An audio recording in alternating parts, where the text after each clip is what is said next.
Bob is really a scientist and expert who understands all of the hydrological aspects of water in all the dimensions of water. And he, what do I want to say? He has really shifted so many activities that have occurred for local communities to help them get the clean water they need and get the representation that they need and provide solutions. And one of the things Bob and I have talked about is one of the companies that we're starting to partner with is 3M.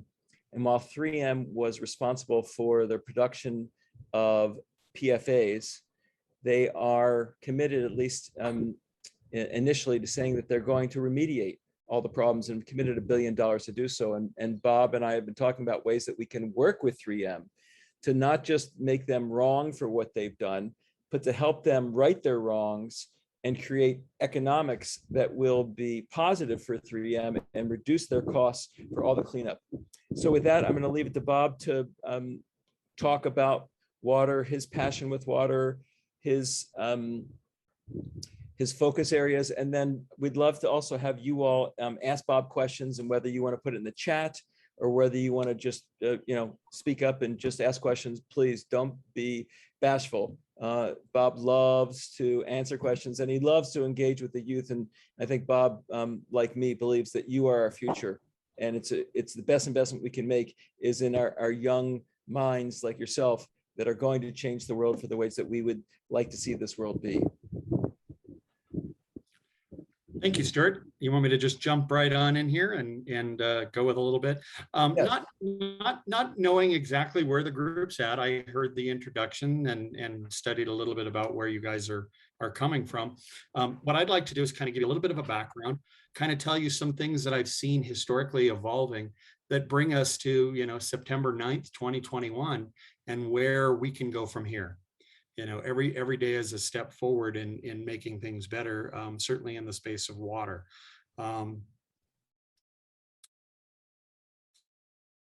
It's one of those things that people, we really have our arms around, and there's a whole lot protecting us when it comes to our drinking water, our water that's discharged, our agriculture, our rivers, our streams, just all the different aspects of water. The reality is, regulation of safe drinking water in North America is barely 40 years old. The idea and the concept of the Safe Drinking Water Act, it took many, many years to evolve, actually came through the Nixon administration. He was gone from office, had resigned before he had the opportunity to sign the Safe Drinking Water Act, and found himself in a situation where he was gone, and Gerald Ford actually signed the Safe Drinking Water Act, the Clean Water Act, and a lot of the things we're living with today. And quite frankly, I don't want to discourage this group. I want to inform this group so that you can take the information and make things better. But quite frankly, the regulation of clean water, the regulation of safe drinking water, aren't any better than they were when those laws were passed, some 45 years ago. As a matter of fact, some would say that because of the unintended consequences of failing to comply with the intentions of the regulations, we find ourselves in a much more dire situation. Not only have we as a society invented more complex chemistry that is no longer able to be destroyed by the environment, broken down by the environment, consumed by the environment, we've invented chemicals like the PFAS that we were talking about earlier, where Stuart was saying, 3M is stepping up to the plate on some technologies and wanting to clean that mess up. That chemical family of some 8,000 chemicals are called forever chemicals because they never break down. They actually bioaccumulate. You will find the perfluorinated compounds in the blood of polar bears, in virtually every species in the oceans, on Earth and in the mountains. 1,000 parts per trillion rain into the Great Lakes every rainstorm. I mean, it's just a phenomenal chemical that causes endocrine disruption and cancers, and it's something we'll be living with for the next 10,000 years, and how we can actually have an impact on that. I have a tendency to try to take things from a simpler perspective. in that if we just did the most basic thing where it comes to drinking water, and we cleaned up the dirt. Imagine that, 1979, we promulgate the Safe Drinking Water Act, and the regulation said, take the dirt out of the drinking water. And if we actually engaged in that activity properly, we wouldn't have the problems we're facing today. So a simple way to describe what's impacting communities, and as Stuart said, it does impact the disadvantaged communities more prolifically because they're subject to the federal government sending out a consulting engineer who's more interested in taking the $500,000 and studying a problem to death that he has the answer for before he even begins his study, rather than imposing real treatment technologies in that community that will actually clean the drinking water and make it safer for the community to consume. And it's this vicious cycle. It's almost nostalgic when people talk about things like Eisenhower warning us of the military-industrial complex. I will tell you, there's an industrial complex in every single administrative branch of government, whether it's the Department of Education, the Department of Transportation, where our water funds come from is the Department of Transportation, the Environmental Protection Agency, and the Department of Defense. Department of Education has book salesmen. The Water Resource Development Fund in the Department of Transportation has consulting engineers that, as I said, would rather study a problem to death than ever come up with any real groundwork solutions. Dirt in drinking water is referred to as total organic carbon. When we actually disinfect our water, it mixes with those organics and forms disinfection byproducts. So what did drinking water professionals do? You think they'd step back and say, gosh, maybe we should take the dirt out of the drinking water before we disinfect it and not form disinfection byproducts? No, their answer was much more complex than that. They decided to change disinfection from chlorine to chloramine. They add ammonia to drinking water. Well, the ammonia makes chlorine more persistent, but not reactive. So what it's done is it's caused biofouling. Large colonies and masses of biofilm are forming in our distribution system. As bacteria grow inside iron pipes, copper pipes, any metallic pipes, and even in plastic pipes, they actually consume the material in the infrastructure.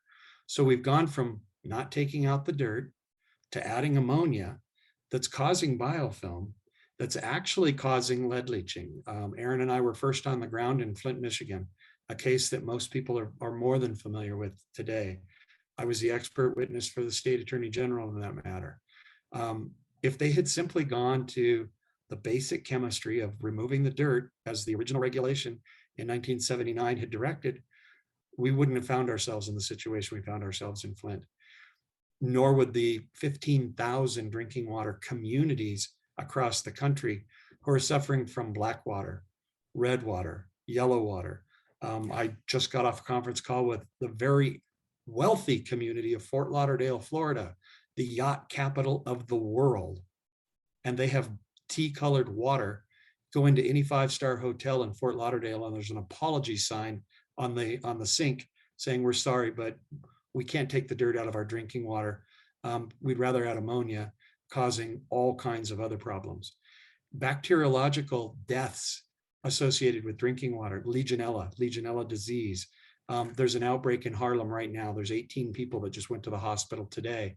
That's a deadly disease. If you're immune compromised, over 50, have lung problems, you will likely die from Legionella. The cases of Legionella are up 6,000% in the United States of America. Why? Because we don't take the dirt out of our drinking water. We sequester chemical reactions with ammonia that cause lead and copper leaching, that lead to bacteriological biofilm, biofouling growth, that cause drinking water utilities, rather than go back and address the problem from the very beginning. Now they have nitrification issues where the bacteria consume all of the nitrogen in the ammonia, cause no chlorine residue to be present, and they go to free chlorine burns. Poor communities around the United States suffer from hyperchlorination of their distribution systems, where all that biofilm, sludge, sediment, debris are literally flushed out of the community drinking water systems into people's homes, into their bathtubs, into their laundry, into their ice makers and their refrigerators, their dishwashers. What would cost the average family of four $5 a month costs the average family of four thousands of dollars a month in replacing appliances, water heaters, plumbing fixtures, exposure to lead, copper, and other problems associated with simply cleaning the dirt out of the drinking water, as was the theme of the Safe Drinking Water Act in 1979. So we sit here today in 2021, and we're still looking back at 55,000 community drinking water systems in North America, most out of compliance with at least one of the regulations. If I decided that I was going to have a child, I'm a father of four and a grandfather of three today, my child would graduate college before a new Safe Drinking Water Act regulation could be imposed by the US EPA. PFAS.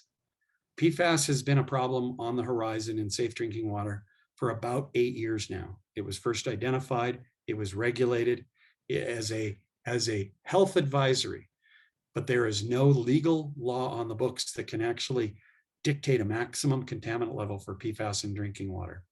As I said, if I had had a child 8 years ago, my grandson, he will graduate college before there is a maximum contaminant level promulgated by the federal government for any of the PFAS compounds. So with that, I've talked about a lot. I will tell you, I can talk about agriculture. I can talk about industrial. I can talk about community drinking water systems, regulations, but I'd like to give you guys, the better part of 15, 20 minutes of questions. Thank you, Bob, so much. Is there any decisive action that we can take to increase either the likelihood of some action to occur, whether on a local, state, or federal level, or action we can take in our communities that will hasten the slow process that's occurring regarding water regulation? It's very difficult. Erin, she actually wrote a book called Superman's Not Coming, and it's about educating the youth on being able to replicate her efforts around the country. And that's what we try to do. I like to be able to communicate with people with questions. I'm an old guy, so I'm going to say an old phrase, but I want to be able to speak to a soccer mom and have her understand the chemistry that is complex in her drinking water supply. I will tell you, in the United States of America, because we have the Clean Water Act and the Safe Drinking Water Act. The Clean Water Act is based on discharges. Safe Drinking Water Act is based on what comes out of your tap and you actually consume. We can drink legally in this country what is illegal to flush in the toilet. That's how upside down our regulations are. So to answer your question, how can we hasten it? More in-depth study. I can't do it in 20 minutes, but I would like to, work with an army of well-armed, informed, educated people with passion. And believe it or not, we do make a difference. Hannibal, Missouri, we had a situation in Hannibal, Missouri, which is, on a socioeconomic state, it's a disadvantaged community, significantly disadvantaged community. 3 of our community group ran for and were elected to city council. They outlawed the use of ammonia in the drinking water. They did clean the dirt out. They put in carbon absorptive filters, a technology that comes from the Romans. It was very, very effective.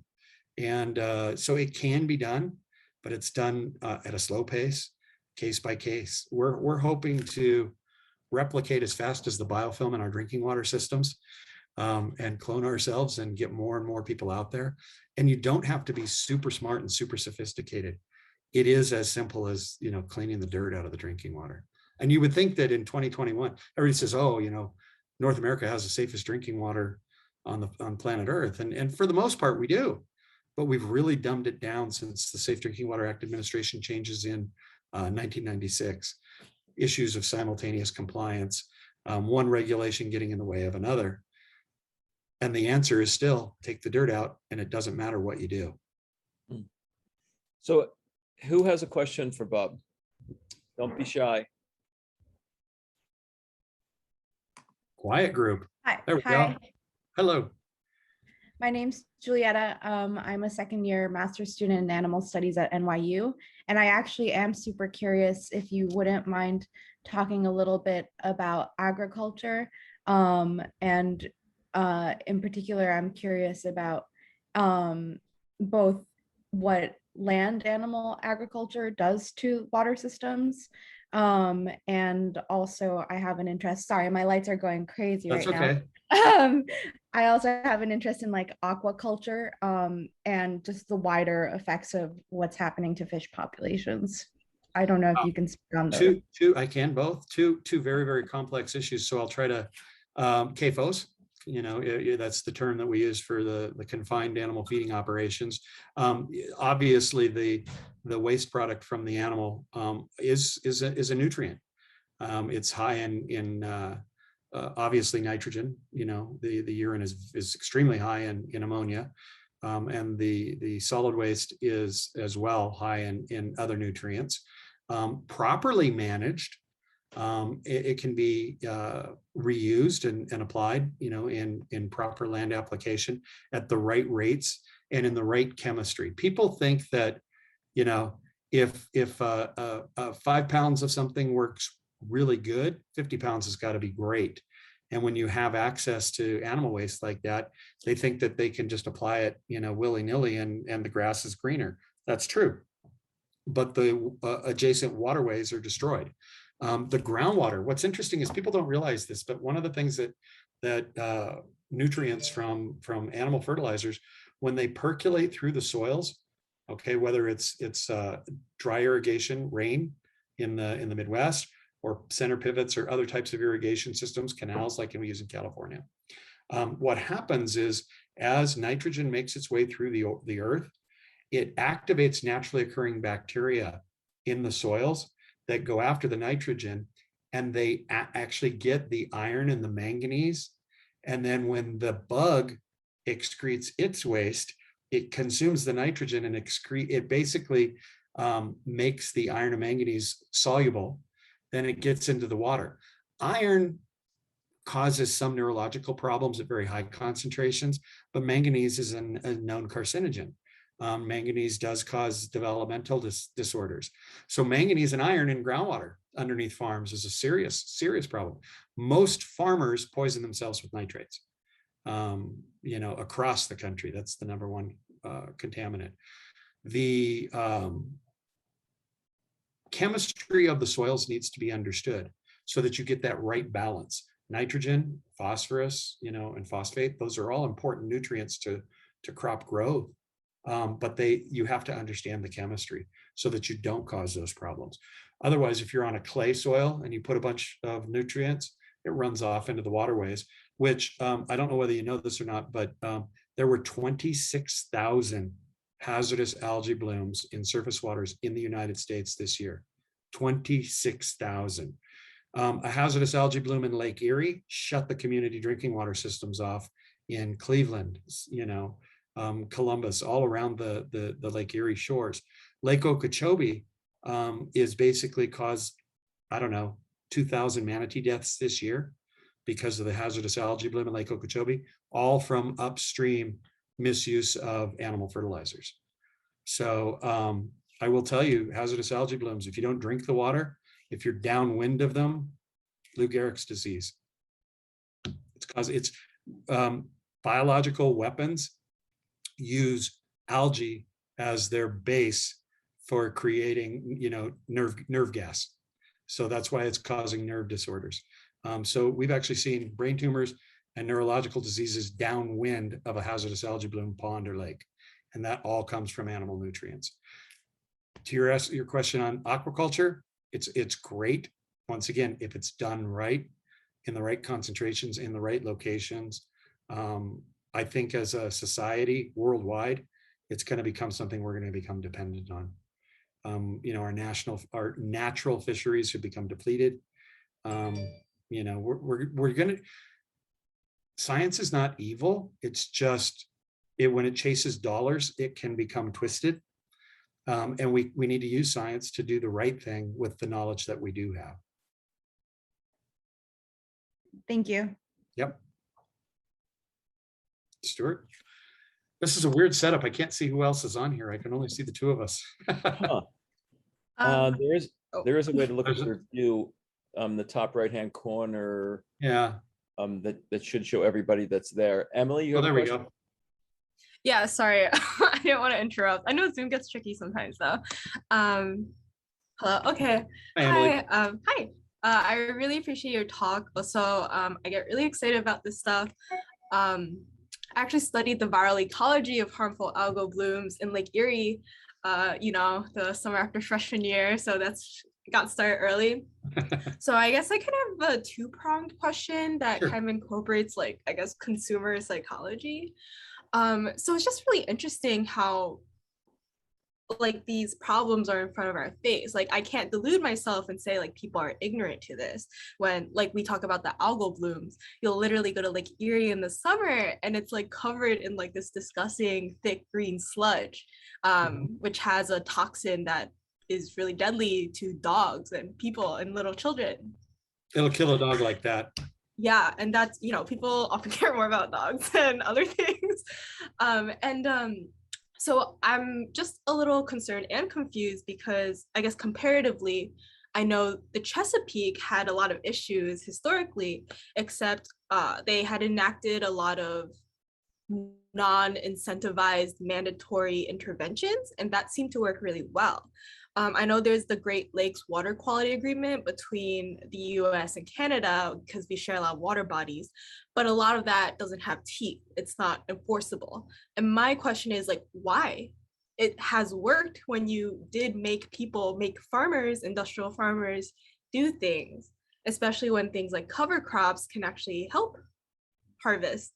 I guess I just don't know why governments aren't willing to put the teeth on their policies to push us in that direction that we need to be in.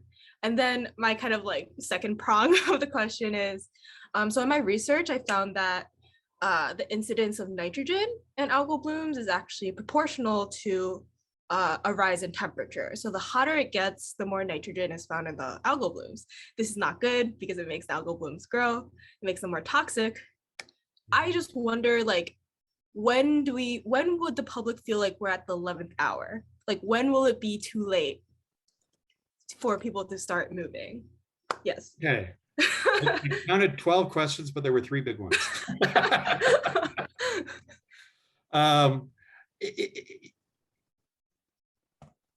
The question over government regulation and consumer behavior, I think, is where we should stay focused. And what I mean by that is the government's never going to get it right. We have 25 states in this country that say the legislature in our state is prohibited in their constitutions. They are prohibited from enacting any regulation greater than the federal government. So then you go to the federal government and they have rules, whether it's TSCA for the Toxic Substance Control Act or the Clean Water Act or the Clean Air Act or the Safe Drinking Water Act. We're only allowed to look at 15 chemicals in drinking water every 5 years. That is a federal law. So we're never going to get to the 8,000 PFAS chemicals. We still don't, it was funny. I always talk to people and there is a maximum contaminant level for Legionella in safe drinking water. It's 0. Do you know what the maximum contaminant level is for lead in drinking water? Lead in drinking water, Flint, Michigan. Lead, been a problem since forever, right? The answer is, it's a trick question. The answer is there isn't one. There is no maximum contaminant level for lead in drinking water in North America, in the United States. It's crazy. So we're never going to get regulations on our side. The government's always chasing its tail. Consumer driven processes are going to work. I am holding out so much hope for this ESG process that's going on right now. And what it amounts to is it's like, if I'm going to pick up a bottle of Hunt's ketchup or Heinz ketchup, and I'm going to go to a check sheet and I'm going to say, where did they source those tomatoes? And did those tomato sourced people follow good farm practices for discharge of those nutrients? If not, I'm buying somebody else's brand. And I know that sounds novel, but it's working. It's working to the level that if Hunt's wants to expand a tomato processing plant, but they make more than just ketchup. They make, salsas and barbecue sauces and all kinds of tomato products. And they want to expand their factory or they want to buy a new equipment. Banks won't loan to them if their ESG documents aren't in order. Because you won't bank with a bank that'll loan to somebody that doesn't follow ESG regulation. So it's the smartest I've seen it in the last 36 months than I've ever seen it before. There's a lot of misinformation in ESG. And so we've got to make sure that when we roll it out as consumers, we do it properly. One of the biggest industries, it's funny because one of the biggest industries in water, I'll stay on the theme here, that gets attacked is, the Nestle waters of North America. They're evil.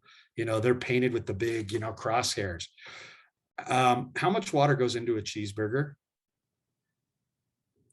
5,300 gallons of water go into making a cheeseburger. 11,000 gallons in a pair of jeans. Okay, to grow the cotton, to ship it to China, to have it shipped back here to sew into a pair of jeans. It's astronomical. Okay, how much water goes into a 1 liter bottle of water? 1 liter. So why are we picking on them? It's taken away so much time and energy to pick on them. Do you know why they're getting picked on? Because the World Health Organization got mad at them for giving away dehydrated milk baby formula in the 70s, before all of you guys were born, and they didn't give them the water to go with it, and they killed their babies. And that's why Nestle's been hated since the 70s. So nobody went after Crystal Geyser, Dasani, Aquafina, Pepsi. That's Pepsi, that's Coke. That's, think about the brands behind those guys. They went after Nestle because they killed the babies and giving away the free formula in the 70s. They were the easy one to hate, but it's taken away so much energy from actually making an impact. And I'm not advocating for those guys. I'm just saying we got to be careful how we focus. Stuart called this to our attention. We want to talk to 3M. Why? Right. Because we can actually, if 3M is going to pay $1 billion after $1 billion worth of lawsuits, I want $1 billion going to clean up the environment. I don't want $1 billion filtering through 500 people's pockets. I don't want it to buy another airplane for some lawyer somewhere. Sorry if there's any lawyers on here. But at the end of the day, I want that $1 billion that 3M's pledged. I want every dollar to clean up water. Beautiful, Bob. So thank you. Before you depart, Bob, is there some action that you would like to inspire our emissaries to consider, ponder, and something where they feel like they can really make a difference? Well, whatever area or profession, I mean, I've heard agriculture, I've heard different sciences. There may be somebody involved in marketing or somebody involved in banking. Whatever your chosen profession, you can have an impact every moment of every day. As I was saying with the ESG process, know where the shampoo and the soap came from in your hotel room tonight. Know, where those towels were sourced. Know that company all the way up the chain is following the rules that they actually spell out. Every corporation in America today, every Fortune 500 has said they're in compliance with ESG, but, lift up that curtain. If you're in finance, if you're in agriculture, lift up that curtain, hold their feet to the fire with what knowledge you have in your special expertise. And it's going to make it better. And everybody can do something every day. Well, as you say, the power we have is a daily power as a consumer, and we vote with our dollars. So if we chose to not buy a product, that product will go out of the market, versus us buying products with companies that we know that have the values that we embrace, and we know that is good for us, for our bodies, and good for our planet. So that's great advice that everyone can do each day that you make your choice with your dollars. Well, Bob, thank you so much for joining us. No problem. Thank you.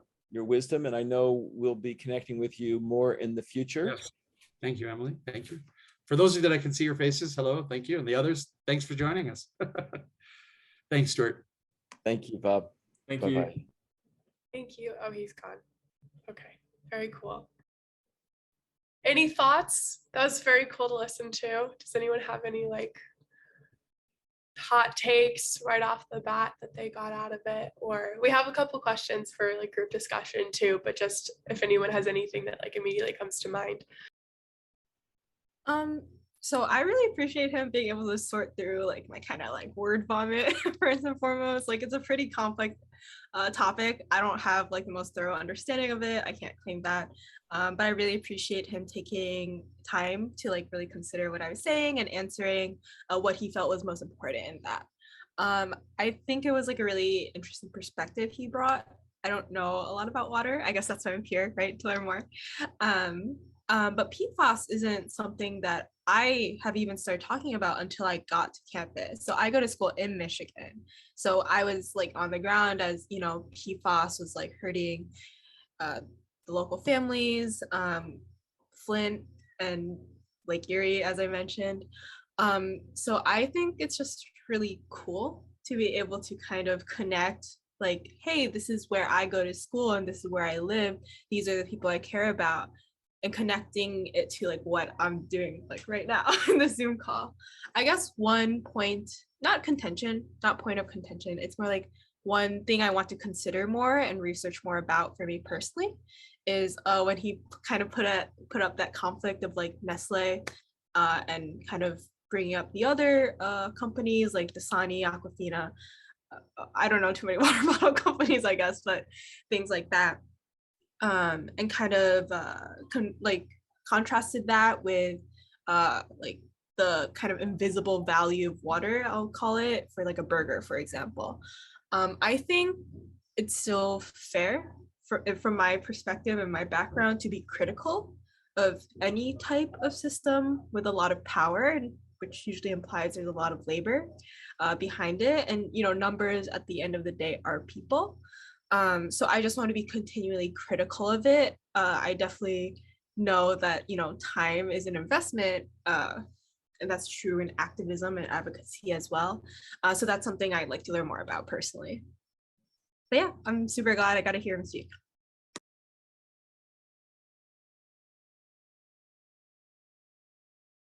Catherine, you wanted to say something?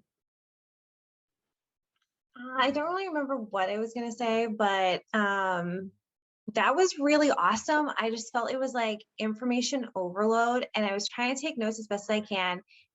I know it was recorded, so is it a way to like get that? I just want to like rewatch it. I feel like I'm going to hear the things I missed as I was writing stuff down. So we're working on building a page on the website that has like a login just for emissaries to go back and rewatch previous sessions if you want to like take notes or if you think that you missed something. Because yeah, it's like, I don't know, one thing that I found when I'm listening to things like this is that it's so much information, and then you're just like, oh my god, the world is ending, and then it's like and then it's like super overwhelming. And so we like didn't get to talk about this, but one of the questions that I had was like the best ways as students to sort of even work to like make sure that your water is clean, because he was talking a lot about chemicals and like heavy metal in water. And like I live in an apartment building in Washington DC, so I don't necessarily have control over the water that's coming to me.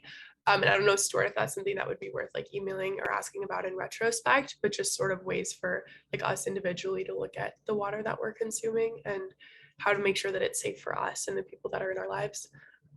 Yeah, we can definitely email Bob about that. Bob and I have spoken at great length about this. And so one of the critical things that we all can do in our home is have a water purifier. And while often, you know, if you're in an apartment and you're not in your home, you know, you could say, well, you're not going to do that. But, you know, many people use Brita, which is fine, but it's not really fine, but it's something. And so the key is to be able to take the water that we're being delivered to drink from municipalities and to clean it up, because as you've heard, it's not clean and it's not fine. So there's some simple ways to do that. And there's one product that I use and recommend that's very affordable. That's a countertop product that you can take all of your water that you drink and use in your kitchen, as an example, for whether it's making your tea or coffee, whether it's cooking with, whether it's just using it all of your food. And I'll be happy to share it with you. It's called AquaTrue, and I'll send you, and it's actually $300, and just incredibly affordable, and it purifies 99% of everything that's in your water. So that's one solution. Bob also mentioned to you all about it's not just the drinking water, but it's the shower and bathing. Most people never think about that. Yet the true number is that you are taking in somewhere between 6 and 10x the amount of any harmful chemicals that are in the water through the shower and the bath, more than you are doing on a daily basis drinking. And the main reason for that is our skin is, the receptacle that receives everything, but it amplifies what's happening in the shower or the bath because of the heat and the gas that occurs from the heat and the steam that occurs. And so we're inhaling more of it as well. So once again, there's products out in the market that are very inexpensive, $35, $40, that you can put on your shower or bath, and it will take a lot of the harsh chemicals out of your water. And so those are some simple things that you can do. And then as we talk further, there's a lot more that you can do than what's called revitalize your water. And we'll get to this at another time in one of our other sessions. But I'll be happy to share more with you about that as well. And the key thing is that as a consumer, we've said, here's the action you can take, but as a constituent in a community, you can ask your water department, what's in the water? Why are you allowing PFAS to be in the water? Why are you putting ammonia in our water? And, start questioning the actions. And that's what Erin has done, Brockovich. And Erin's going to join us for an upcoming session. And she has affected unbelievable change that has occurred. And that's what it takes. So that's part of, I think, the critical mission we have for you as water emissaries, is to, one, become educated, and then two, look at how you can take action and educate others, because most people don't have any idea. The things you heard, almost no one's ever heard about that and learned about that today. Well, you're going to hear so much more from our mentors and advisors throughout your program that will be incredibly educational, informative, and enable you to take real actions instead of just being frustrated, like, oh my goodness, what are we going to do? Because there are actions you can take.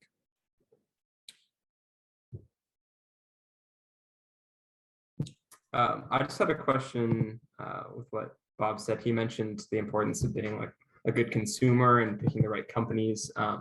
But I always wonder, like, when I'm picking a product, like, is this company actually engaging in substantial moves to be greener, or is it just greenwashing? And I often don't know, and I don't know where I could find that information. So that's kind of my question, like, where could we go and that sort of thing.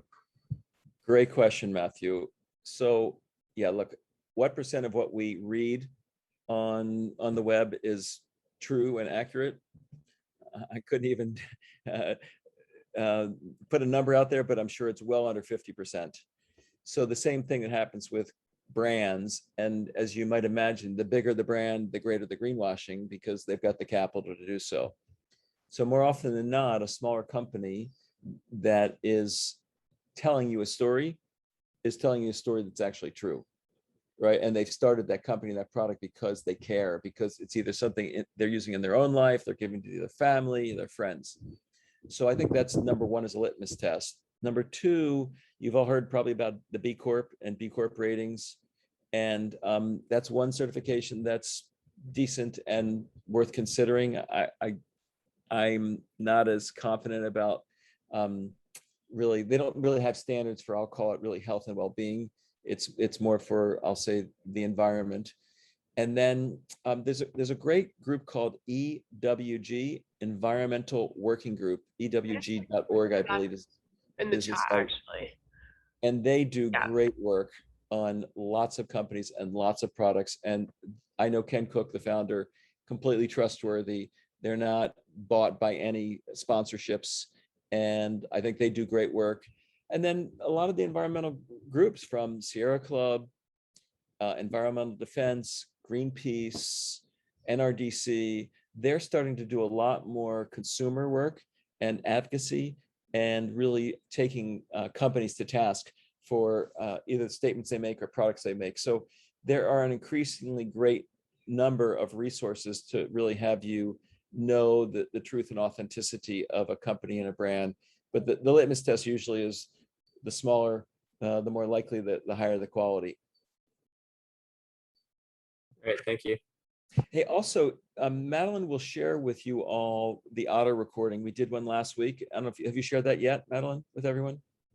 No, it cut off last week because I don't have a premium membership, so we only have the first 40 minutes. But we have this meeting recorded via video and recording on Otter. So in the future, all of the meetings will be available in both places. So can you just send everyone last week's whatever you have, just so at least they'll have that. So just so you all know, Otter is an app that is a free app, otter.ai, that will record your voice and your text of any meeting you do. So we're using that, and we'll be sharing that with you, and we'll make sure we share it for today's session as well, so you can have the recording here. And Bob, as you could tell, is incredibly affable. He's very passionate. He would love to help in any way he can with you all. So any questions you have that you want to reach out to him in the future, you're welcome to do so individually or through us. And you know, as I said, I wouldn't be surprised if we'll have Bob come back at some point and share with us some other topics that will be of interest and value to you all. And for the final, I guess we were going to try to do breakout groups, but we still can't figure out how to do breakout groups. So we're just going to do a group discussion. But I guess I don't know if we have time for all of the questions. Oh, Caroline has them on the screen. Oh, beautiful. Okay. Pretty simple, but also sort of just thinking about what you use water the most for in your daily life. And then what would it look like in your life if you didn't have water for a day, or even for like, you know, between 7 and 8 a.m., like what would happen if you didn't have access to running water or to potable water in those time periods? Because oftentimes I think with the like, oh, if you didn't have water for a day, it's like this whole big thing. But even, you know, if you didn't have water at a specific time period, like your whole day just breaks down. And so I guess we can sort of discuss that if you would like to. If anyone wants to speak on what they use water for the most in their daily life. Yeah, I can go. This is funny that this got brought up because I went camping last night, and we realized that there wasn't like any like water source at the campsite, and I did not bring water because I assumed that there would be water there. So it was kind of like a big thing where I was like, oh my God, like where are we gonna get our water? Like, and so I was kind of panicking about it because I like to drink a lot of water. So we ended up going to the store to get water just so we would have some, but it's something I never really think about. And then it was right in my face literally yesterday. So I don't know, it's definitely important to think about.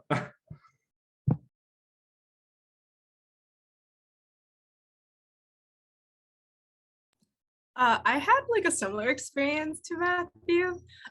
So on campus, I was an RA.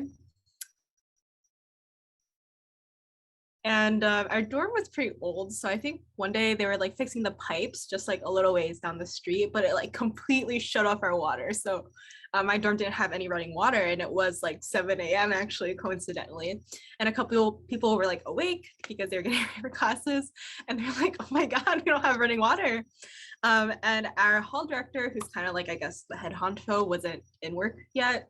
So kind of me and a couple of other RAs, we made the executive decision to just march these groups of residents to the closest campus building. So there was just like a bunch of random people in our pajamas still going to this campus building so we could brush our teeth and wash our face and get ready for class. Luckily, we have the privilege that the water did come back just a few hours later.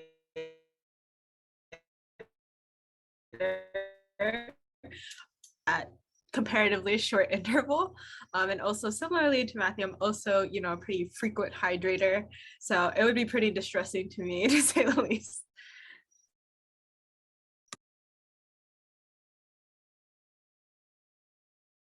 Thanks for sharing that. The same thing actually happened to me in my apartment building.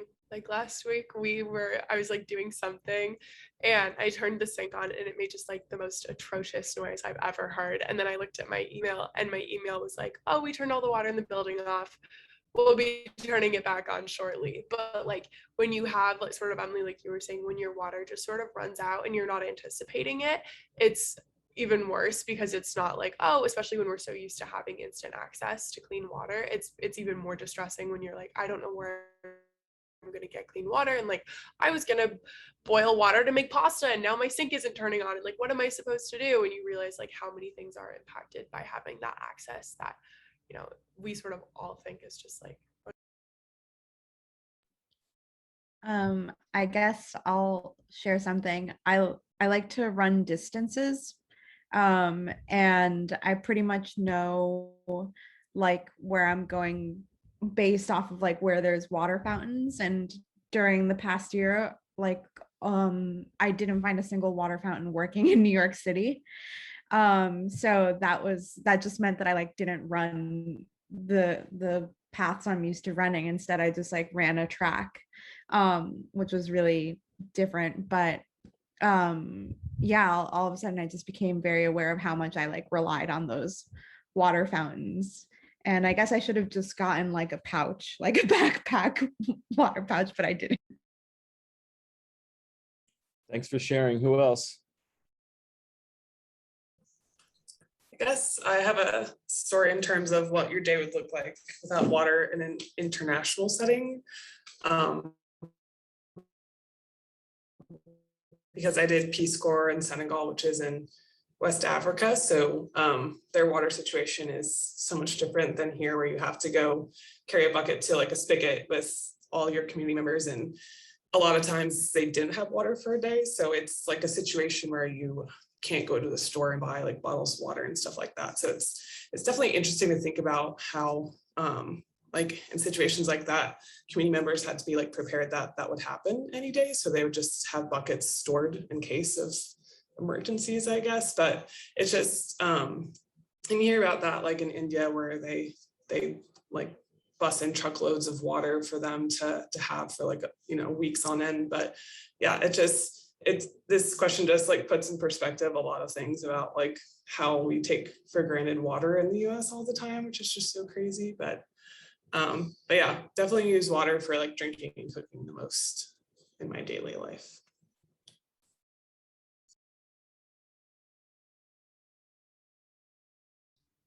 Does anyone else want to share?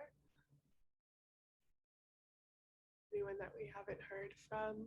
I feel like one of my professors right now, like if anybody wants to, you don't have, you're not required to, but. Ben, what do you have to share? I was just mostly thinking about, because I mentioned I study terrestrial ecosystem models, and one of the first things that we learned was that hydrology models are like the most underdeveloped. And I know this isn't necessarily like what my life would be like without water for a day, but I was just wondering if anyone had any opinions on why that might be, or what steps you might consider to help that hydrology models become more concise and have a higher fidelity of accuracy within those terrestrial ecosystem models. It's a great question. It may be something that you should remember, and for one of our other mentors that comes in with expertise in that area might be able to answer that one, Ben. Absolutely. How about Hazmat? I also want to share my story. A few days ago, I was in Texas to visit the Houston and Dallas, and I have a few water bottles in my car, but due to heat, they are squeezed, and the temperature of water was very high, and it is not drinkable. That was very interesting. When you are in high temperatures, it's difficult to find the cold water. And other thing, most of the time I use water for shower and irrigation or for plants. Great, thanks for sharing. Elisa? Yeah, besides like cooking and like drinking water, I'd use a lot of water for like recreational activities. Like me and my mom like to garden, and so we use a lot of our own domestic water to do that. my dog loves to play in the water, so we have a little pool that we take her out to all the time. And so it's just, yeah, our daily lifestyle is surrounded by like water. I was interested in the aquaponics that I think he touched on it a little bit, our speaker. And I'm interested in learning more about how that could be improved and like I guess the soil chemistry that goes into that, as well as on the terrestrial, but yeah. One of our future mentor speakers will be able to address that and have expert opinions and insights that I think will be helpful for you for that. Sounds great. Emily, how about you? Regarding the last question? Yes. Yeah. Oh, okay. So I'm always happy to talk more.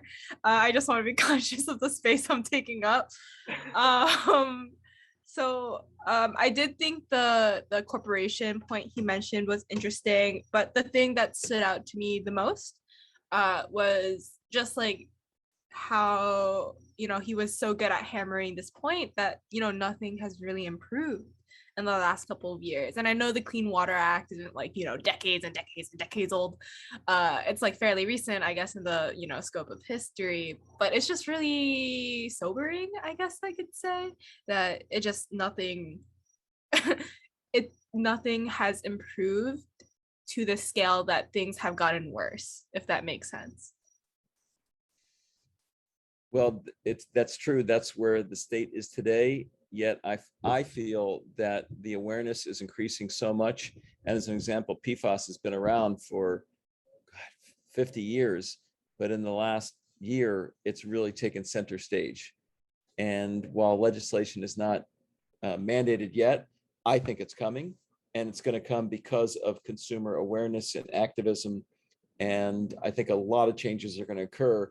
And I will tell you, the reason why the water industry is so stuck in the way it is, because it's old white guys that run the industry. And we need to have young people, men and women, and a lot of women, come to the industry and bring your passion, your knowledge, your expertise in areas which the current water industry just doesn't have. And so it's fundamental, the role that you can play and will play in the future of the water industry, to bring it forward into the time that it is, because it's an anachronism. It's just completely out of time and out of sync. So that's our opportunity. And I would say that's really our responsibility, is for us to bring those ideas and those technologies forward. Speaking of out of time, we are at 8:33, so we can wrap things up if no one has any other closing thoughts or statements at all.